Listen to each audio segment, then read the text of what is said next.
સ્વાગત છે આપનું નેશન પ્લસ ન્યૂઝમાં। હું છું આપની સાથે હેતલ ભગત। નર્મદાના ગાજરગોટાની એક શાળાના કાર્યક્રમમાં સાંસદ મનસુખ વસાવા ઉપસ્થિત રહ્યા હતા, જેમાં સાંસદ મનસુખ વસાવાએ આદિવાસી બાળકોને ટેબ્લેટ વિતરણ કર્યું હતું। નર્મદાના ગાજરગોટાની એક શાળાના કાર્યક્રમમાં સાંસદ મનસુખ વસાવા ઉપસ્થિત રહ્યા, જેમાં સાંસદ મનસુખ વસાવાએ આદિવાસી બાળકોને ટેબ્લેટ વિતરણ કર્યું છે। આ કાર્યક્રમમાં ઉપસ્થિત સાંસદ મનસુખ વસાવાએ સંબોધન કરતી વખતે જણાવ્યું હતું કે જેમ હવા પાણી વગર જીવી ના શકાય, તેમ અંગ્રેજી, ગણિત, વિજ્ઞાન, ટેકનોલોજી જેને ના આવડે તે પશુ સમાન છે। કોઈ ગમે તે કહે, પરંતુ અંગ્રેજી તો ટકોરા બંધ જ આવડવું જોઈએ। અંગ્રેજી, વિજ્ઞાન, ગણિત વગર તમે ડગલું જ નથી ભરી શકવાના નથી, એમ મનસુખ વસાવાએ જણાવ્યું હતું। આવનારો સમય એવો આવવાનો છે કે જેની પાસે અંગ્રેજીનું જ્ઞાન નથી, ગણિત, ટેકનોલોજીનું જ્ઞાન નથી, એ જીવનમાં જીવી નથી શકવાના, એ પશુ બરાબર છે। ભલે તમે ગ્રેજ્યુએટ થશો, પણ અંગ્રેજી, ગણિત, વિજ્ઞાન વગર તમે કશું ચાલી નહીં શકો।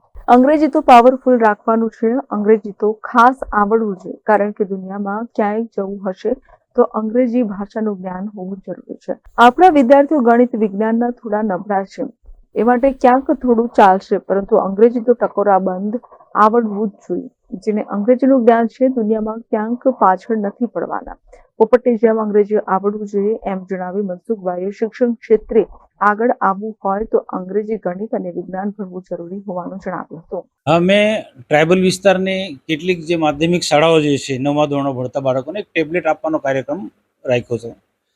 એમાં ગાજરકોટા ગામે વાલીઓ તથા વિદ્યાર્થીને મેં કહ્યું હતું કે તમારે ઉચ્ચ અભ્યાસ કરવો હોય, 11મા ધોરણમાં કે 12મા ધોરણમાં અંગ્રેજી, ગણિત જેવા વિષય સાથે પાસ થવો હોય, નર્મદા જિલ્લામાં મેડિકલ કોલેજ, એન્જિનિયરિંગ કોલેજ આવી છે, ગુજરાતમાં સારા ઉચ્ચ અભ્યાસક્રમો છે।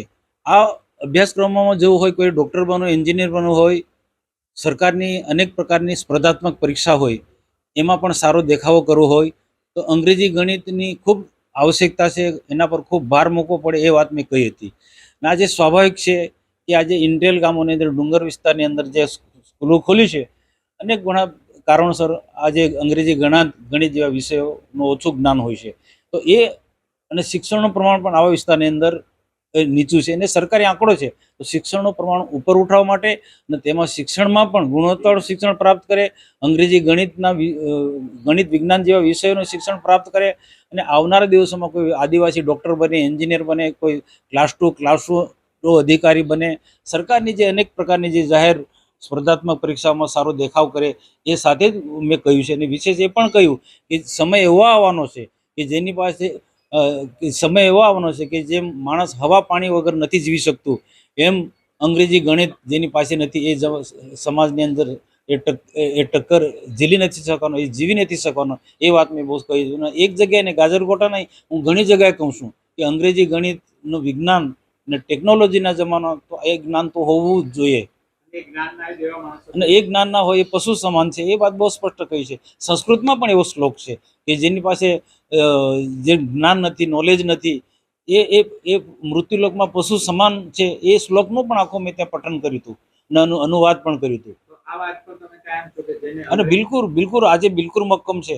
આજે હરીફાઈના જમાનાની અંદર ટકી રહેવું હોય, આદિવાસી વિસ્તારના યુવાનો આગળ આવવું હોય, સરકારી નોકરી હોય, ક્લાસ 2, ક્લાસ 1 જેવી પરીક્ષાઓમાં એને ઉત્તીર્ણ થવું હોય તો અંગ્રેજી, ગણિત, વિજ્ઞાન એને મજબૂત બનાવવું જ પડશે। Jyoti Jagtap, nation plus news, Rajpipla. સમાચારોના સતત અપડેટ મેળવવા માટે અમારી નેશન પ્લસ ન્યૂઝની યુટ્યુબ ચેનલને સબસ્ક્રાઇબ કરો, બેલ આઇકન દબાવો અને જોડાયેલા રહો ફેસબુક, ઇન્સ્ટાગ્રામ અને ટ્વિટર પર।